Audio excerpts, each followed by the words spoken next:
What's going on, guys? So I wanted to make this dunk session video a little bit different than I've ever made a dunk session video, and that's by actually making it like a walkthrough of a dunk session. I'm going to talk through some of the dunks and some of the jumps and everything, so maybe you guys will find this helpful. If you guys do, just let me know down below, or if you don't, let me know that too. But yeah, so I just want to start off by talking through what's going on the screen right now, and that is my warm-up that I do before every dunk session, which is similar to what I do before a workout, except you guys will see in a few, maybe like a minute, what I usually do before a dunk session as well as part of the warm-up. So usually with these dunk sessions, I'll start off with the same kind of hip opening, glute targeting warm-up as I do with a workout. And right now I'm doing the variations of the fire hydrant. I did the one to the side. I usually do about 8 to 10 of those each side, and then I'll add the extension, which you guys see on the screen right now. And then after I do these fire hydrant variations, I'll go into either a banded walk or the side-to-side leg swings, or you guys will see me do also some lunges. But I went into the side-to-side leg swings, which I will do 10 each leg, side to side, and then front to back, as you guys will see. And I just wanted to kind of throw in why I'm doing the video like this. And I was a little bit thrown off by this dunk session because I had to cut it a little short, and just going into this dunk session, I felt just off because there's more people than usual at the gym at this time, and there were more staff walking around than usual, even though it was late. So I was just really thrown off, and I just felt like I was gonna get kicked out. So I was just watching. I was constantly watching, like in the hallways and stuff, to make sure I wasn't gonna get kicked out. But it kind of gave me the idea and spurred the idea for me to do a video like this, which I've never done before. Like I said, with a dunk session video.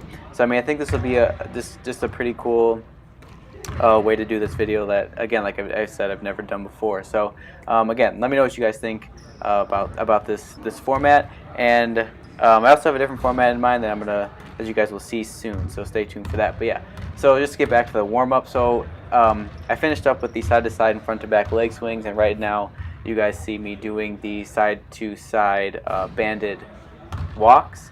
And then I finished off this part of the warm-up with some walking lunges. And before this, I also played a 2-on-2 game with a couple people there for about 20 to 25 minutes just to get a little bit more of a warm-up. I didn't record it, but I just played for, again, 20-25 minutes. So this is the second part of the warm-up that you guys, I think I've only played maybe once or twice, and that is I like to shoot around or do some type of dribbling or just jumping around before I do a dunk session.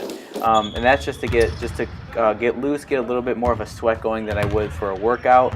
And I really like doing this, or just running around, jumping, and again adding some just kind of like light shooting or dribbling, just to get moving and get even looser before I go into the dunk session. I really don't. I like to feel like extra loose, more, or hyper loose, I guess. Not hyper loose, but I don't know why I just said hyper loose. But I just like to feel really warm and loose going into a dunk session, compared to, I can get into a workout without necessarily having a sweat, but a dunk session I like to have a sweat going. So this was the first missed two-hand dunk. I started off this dunk session with dribble dunks, and particularly two hands, just because I've been uncomfortable with it, and I want to continue to improve with that, especially.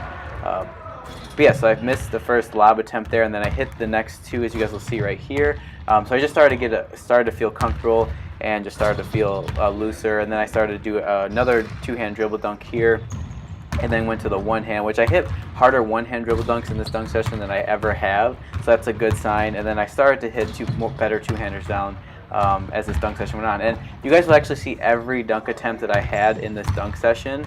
So I also was able to do that since this was a shorter dunk session, so you guys could see it all. But yeah, so I started, if you guys saw at the beginning there, I started the two hands coming straight at the rim, and then I moved to an angle, and I feel like doing two hands at an angle kind of helps. But right here is just the first lob two-hand that I hit of the dunk session, and then after that, I just added the slow-mo so you guys can see it better. But after this, I think I'd hit another, or I started to think about doing windmills there, and then attempt my first windmill here, missed it, but gave me some more confidence to hit a better two-hand, which you guys see right here. I put it in slow-mo, and again, notice how I went from that angle with this two-hand. Again, I like coming from the side more with the two-hand rather than straight down the middle. And then here I missed another windmill attempt, and it just, when I start to miss windmills, it just really gets me going to keep going until I hit one. So I missed those two, then the third one, and then I think I hit the fifth one. So I hit the baby one right there.